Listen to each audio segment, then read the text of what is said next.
So many people want to get into luxury, but they feel like I don't have the luxury background or the luxury connections. And then we hear a story like yours where you clearly didn't grow up in the luxury arena. And here you are, a top agent, super successful, super polished. So I think that you're a great example for people that want to break in that haven't done it because of the drunk monkey sitting on their shoulder, making them feel like they're not good enough.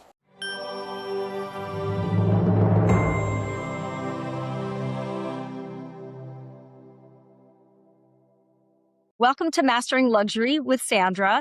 And today we have a special guest, Daryl Judy. Thanks for being here, Daryl. Thanks for having me. Daryl's out of Washington, D.C. He also serves Northern Virginia and Maryland. And he's done over $1 billion in sales in his career. So he's a great resource for us to learn from today. And Daryl, let's start a little bit with your history, where you started. I love that you actually were a school teacher originally. Right. So I started off teaching elementary school. I was in a classroom for 8 years, and then I realized I couldn't survive. So I had to go to something that made a little bit more money. I ended up going in biotechnology and doing sales and marketing for biotech. So I did 3 different biotech firms. Was very successful there. But in that business, when you have a really great year, they make it impossible that you can't make money the next year, right? And so I didn't like climbing the ladder. I didn't like the games. And I wanted to build a business where the harder I worked, the more I was rewarded. And I could go and work with people that I wanted to work with. And so I've been in real estate now for 20 years, servicing really the nation's capital, DC, we call it the DMV, DC, Maryland, Virginia, around the Beltway. Love it. So, I mean, those are some big changes that you made in your career. You know, they always say that school teachers make the best realtors. That's like a common thing that we always hear, right? So what do you think it is about teaching that gave you a great base for getting into real estate? I didn't realize how powerful it was until I had the first guy who hired me in biotech. He's like, when I saw you were a teacher, I knew I wanted you because if you can teach, you can do anything. Mm. If you can manage that many children and that many learning capabilities and styles, and you can manage the parents and, you're juggling all the day and there's nothing that's consistent. And so that really prepared me to move into the biotech, and I grew sales techniques and business acumen there, marketing acumen. But really, I would have to say it's not as much the teaching, it's how I was raised. And so the work ethic and how I was raised and how I live my life is really why I'm successful. It's not because of where I went to school or the jobs I had. It's just my belief system and my tenacity. I love that. Interesting. And so tell me a little bit about that. Like, where do you think that came from, the tenacity and the work ethic? Was that something that your parents really drilled into you growing up? Yes, absolutely.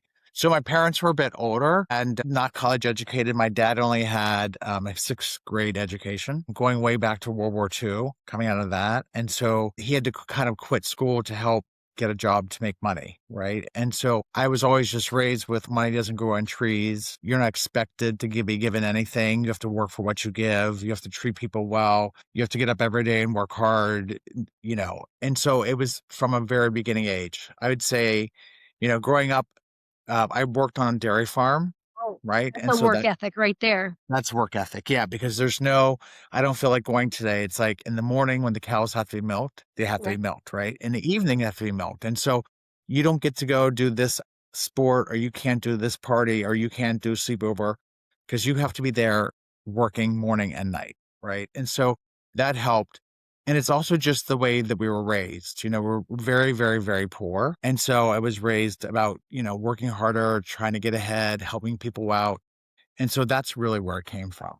Gerald, that's a great history, a great story. You grew up in a totally different environment than you're in now. And I think that for our listeners, this is so important for them to hear because so many people want to get into luxury, but they feel like I don't have the luxury background or the luxury connections. And then we hear a story like yours where you clearly didn't grow up in the luxury arena.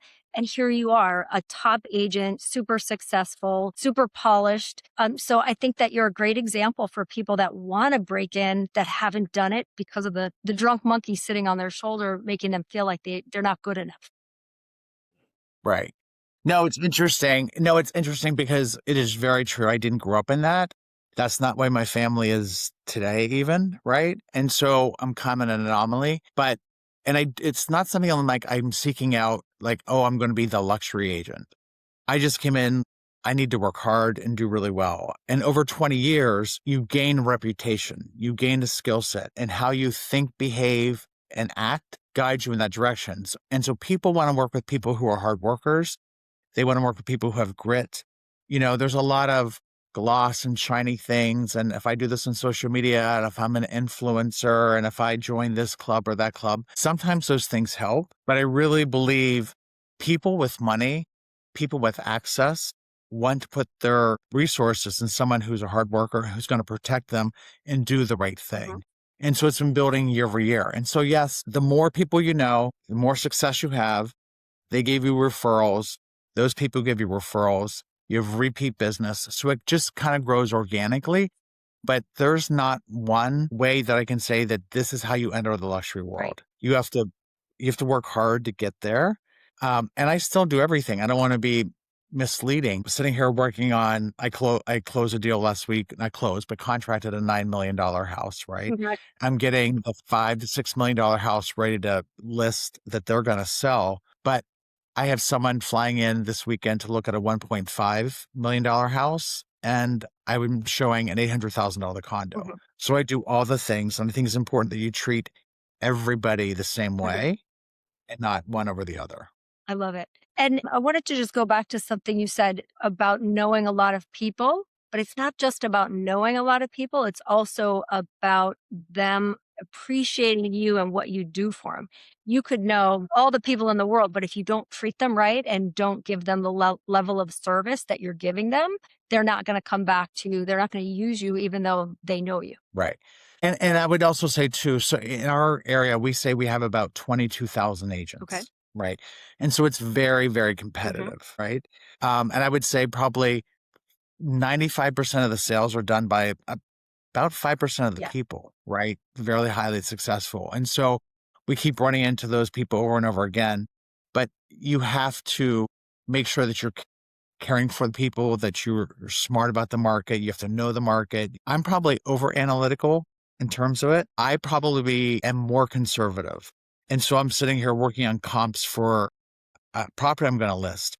I'm going to be very honest with them and give them hard data. I'm not going to blow smoke. And there's a lot of people in the industry who will tell a seller what they want to hear to get the listing, to buy the listing. And I don't really do that. So what I'm hearing you say is that you take the listing to sell it, not just to take the listing. Like you want to actually help the client, not just take a listing. Right. The worst thing that you're going to have is a house that doesn't sell. Right. That you have showings that's sitting there, it's got days on market, and it's just not priced right, or there's something that we should have done to prepare to get it ready. So I only want to take listings that I can actually sell. Yeah. Because it doesn't really do you any good to have all these canceled or expireds under you. People will eventually notice that and figure that out. It's not just about putting a sign in the yard. It's actually getting it closed and making your client happy. Right. Yeah. And you have to be smart about it. Like I just had a conversation with someone last night. They had something privately and they're wondering why they haven't sold their condo. It's an expensive condo, but why have they haven't sold their condo? I'm like, because you're only letting a little teeny bit of the market need to go. You need to put it out in front of everybody. Right. And so it was a hard conversation. And oh, by the way, the market's already said to your 1995 price, now there's going to be a price reduction. So having those hard conversations, I think is super important. And I think a lot of people don't have the strength, because in my stomach, when I go in to say that, my stomach is going around like butterflies as well, just like anybody else. But there's this analogy with cows versus buffaloes. In a storm, imagine you're in Wyoming and there's a blizzard coming. Cows, horses, they run away from the storm. And as you run away from the storm, you're in the storm longer. The buffalo charges the storm and goes right for it. And then they're out of it because they passed through the storm. And that's how I kind of run my life. Like, I'm not going to have any more time today to do something. Tomorrow, I'm not going to have more time. So I believe in ripping the Band-Aid off. I believe in being direct and honest and helpful. And I'm not saying be negative with properties, but you want to guide them so that they can get the most amount of money for the properties. I totally agree. And I think the faster you can get in front of it, the better off you are, because the longer it sits, it festers. It festers in your stomach, like you said, and it also festers with the client. They think everything's good and happy, and then you come along, maybe 2 weeks later than you should have, and they're shocked. So I think you're doing the right thing, getting ahead of it all the time. And that way it's off your mind too, right? You've addressed it rather than consuming more of your brain space. Right. And sometimes we have what we call you never know number. So let's say that there's something that I really think should be like a 275 and they're really stuck on 3 million. So we go into it with, well, you never know. There might be a buyer, maybe, but we're going into that knowing that this is not where the price should be. And we have to be thoughtful about it. If it doesn't happen in a certain amount of time, we need to quickly readjust and not leave it there hanging on. But you're having that hard conversation up front. You're not just saying, okay, great, we'll do that and wait and see what happens. You have plan going in. Right. And there's too many people who are people pleasers instead of guiding. And there's a lot of real estate agents. I think there's been this big move to say that you're a real estate advisor instead of a real estate agent, right?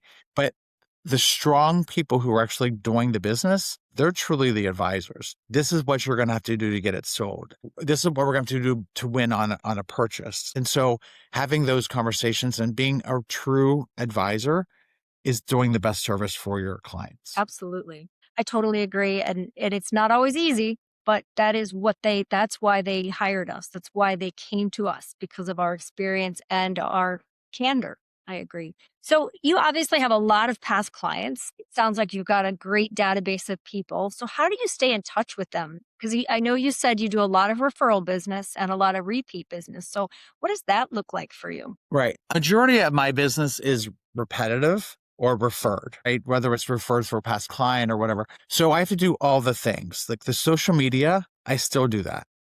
I'm on YouTube. I still do that. I have newsletters that go out 2 times a month. I still do that. I still do pop buys. And when someone has a baby, I bring a gift. So I do all those things, but that is just staying in front of people and reinforcing, right? Writing blogs and being interviewed and being in the press. All of those things give verification so that they say, he helped me sell my house in this neighborhood. You should interview him. And when they have a whole database of all the things that support you're a good agent and you're out there, that helps. My sphere is my most important group of people. And so I had a boss one time that said, nobody cares how much you know until they know how much you care, right? And so if I do have a baby that's born, I try to bring the baby gift to try to stay on top of it. It's a lot. I try to be different. Like when I go to a closing, I don't bring the gift the day of closing because there's too much. Right. It's too frantic. There's too many, right? Congratulatory. I send them handwritten notes. And then after they settled in, then I go give them a special gift that's monogrammed for them or it's specific to what they are. I do a couple gifts that get mailed to them yearly that are just as a reminder. Hey, you're getting ready to travel. Here's a gift. Or as you enter the season, here is a free pass for whatever. I do things like that. I do anniversary gifts. So whenever someone's like, oh, they bought their house 8 years ago, I have my list of everybody who's in January who bought their gift or bought their house, and I send them something special. And it's just something maybe that they'll use, but I want to be constant state of mind, I've done client parties and things like that. For me, it's a little bit harder because of the metro area being so spread out. Sure. I don't have like a neighborhood area where we can go to this one place because the geography is so big and the traffic is so bad. But I've done parties. I host small dinner parties. I try to make connections between you're looking for a job here. This person's at Microsoft. Let's try to connect people, right? Try to be a constant resource. And so I do. Anyway, I just think that if you throw enough against the wall, it's going to stick. But you have to continually do it all the time. And it's not a one-hit wonder. Right. It sounds to me like you are doing really the basics. You're doing the things that real estate grew up on, right? It's not necessarily the shiny objects and, spending a lot of money on fancy technology and stuff. It's really the basics. It's the relationships and the newsletters and the simple things that people, they appreciate, but you're creating a repeat and referral business rather than going after the shiny objects that may or may not produce. Right. So I try to do it all. The one thing that I do, I have a private coach Okay.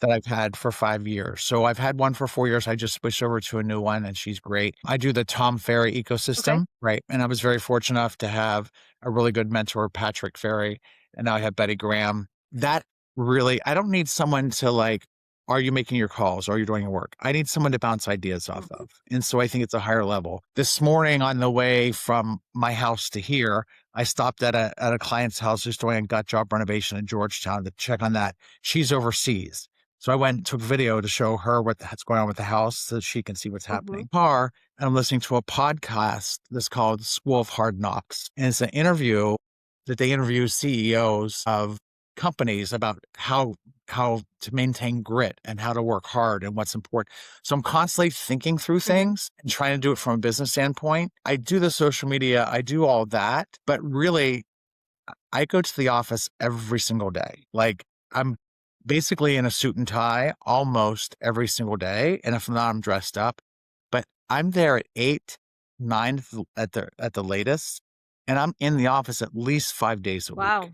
I don't have an AI person. I don't have someone who answers calls for me in funnels. When you call me, you get me, right? And in the firm that I'm in a boutique firm called Washington Fine Properties. It's a great firm. We do most of the luxury high end. Every Monday, we have a meeting for DC. Every Tuesday, we have a meeting for Virginia. And every Wednesday, we have a meeting for Maryland. I do every meeting, right? You have to do the work. You have to show up. You have to help your peers. I teach marketing classes for the firm. I help people price their homes. And so there's not an easy way to win. You have to have grit. You have to show up every single day and you can't stop. The minute you stop, the gravy train slows down, regardless of how successful you are. Absolutely. So it is true. I do all of the basics. I make the phone calls. I send newsletters. I have a geographic farm that I send postcards out. I don't know what's going to work. And so I think it's everything it kind of puts together. And then if I find out that something's not working and I'm spending way too much money or time or effort, then I cut it out. Yeah, it sounds like you're very systematic and consistent, which I think is one of the big things that people in this industry lack because they want to be able to live life and throw the job in between things. But you're treating it as a true career, as you're going to the office every day. So you're treating it as a business, not as, let me fit this in between all the other things that I'm doing, which this industry does tend to have a lot of that. Right. Everyone that I know, and I'm surrounded by amazing people. My firm has incredible agents here. I have a lot of good friends in other firms, right? And we have meetings and we have networking, we have dinners, so having those relationships is too important. But there's nobody that I know that's not working every single day who's successful, right? Regardless of what level you are, they're showing up to the office, they're going to the meetings. There's times I get back from the office at 6 o'clock, 6:30, whatever. I don't want to go to this fundraiser, but I get an Uber and I go to the fundraiser, right? I don't want to have to, I joined a private club. I didn't want to do that because it's not really who I am, but I did it and I go and I make the time and effort to go. So I just think that you really have to put the time, effort, and energy in. And I've seen really great agents who've had amazing, incredible years, and then they go off to Europe for 3 months, and then they're coming back in a panic. Yes. Right. And so I just think that it's grit and tenacity and systems. Like I try to have a system. I'm not the best at my systems, right? But I chart out my year. I have, you can buy Amazon a big ass calendar and I break it down into quarters. I say, after, every quarter I want to end up doing this. I want to do 2 gifts a year or 3 gifts a year. I try to plan it out ahead of time. I'm not the best at time blocking to say I will only make calls from 8 to 10. And then from 10 to 12, I'll do interviews. And I'm not good at that, but I'm type A enough that I don't need that, right? I'm going to continue doing you're going to get it done, but you don't necessarily have to identify the exact hour that you're going to do it, but you will do it. Right. I get it done. Yeah. And the other thing too is I've done so I have a CRM I've spent a lot of time, effort in, right? And so that with our company is really, really helpful to help kind of guide me. I need bumper guards, Mhm. Mhm. right? And so I have an assistant and I'm like, it's your job to remind me this isn't done. Right. Like, get back on task, get it done. So having a system as much as possible, and I have a business plan. Like I have a business plan that's probably like 20 pages long. Wow.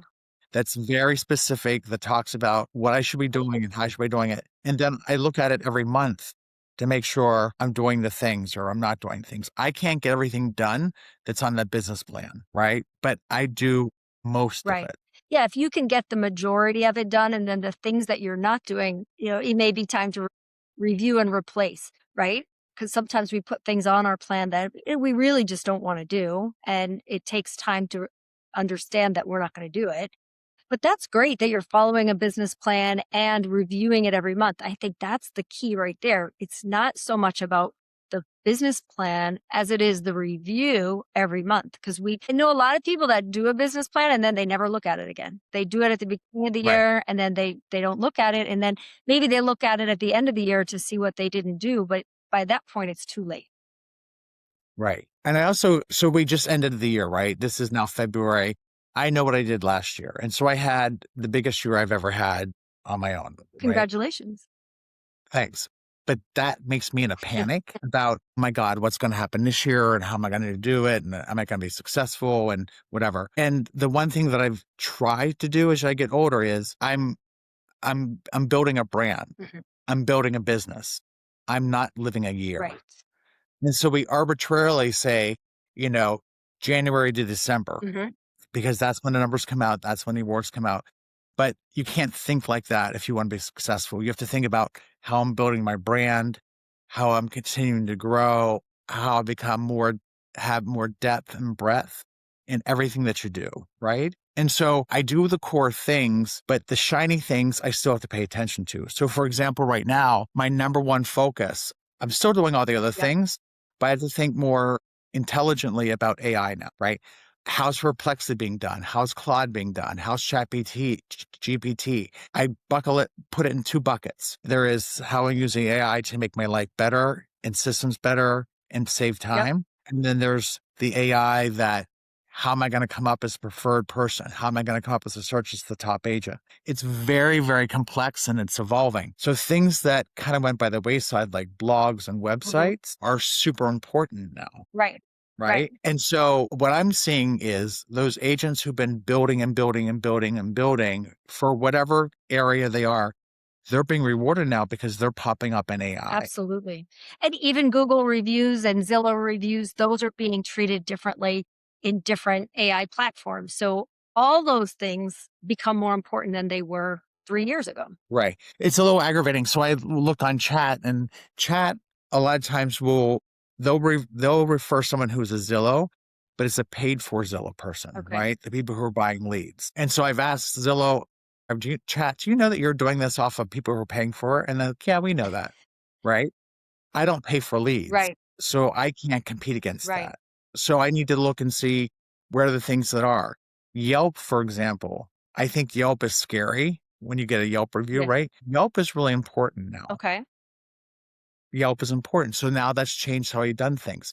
I've done blogs and so on and so forth, but not to let I'm doing them Right. now because they want data. They want organic data. They want to know references and resources. And so you really have to be out there in several different ways through the client testimonials, through blogs, through press, through YouTube, all the things. Yeah. So we have to continue to evolve as the world evolves and as technology evolves, but also try to stay consistent and not jumping around with all of the new things that pop up. It's hard. It's hard. And it's also too, I think you have to remember that they always say people want to work with people they know, like, and Mhm. trust, right? That's super important. And I believe that I'm totally authentic to who I am. I'm very basic. I'm not very flashy. I'm very family focused with my nieces and nephews. There's a church that I go to. I play tennis. I grew up on a farm and I wear it as a badge of honor, right? So I'm not out promoting something that I'm Mhm. not. And I think that a lot of people, especially people who are just kind of started out, they're looking for the latest trend or what are they doing on Instagram that's going to make them popular. It's not about the number of clicks or likes. It's about we're still selling real estate. And so I think you really have to stay focused on real estate, real estate, real estate, and not go into all these other things. It's okay occasionally to be like, oh yeah, restaurants and whatever, if you're going to be an ambassador for the city.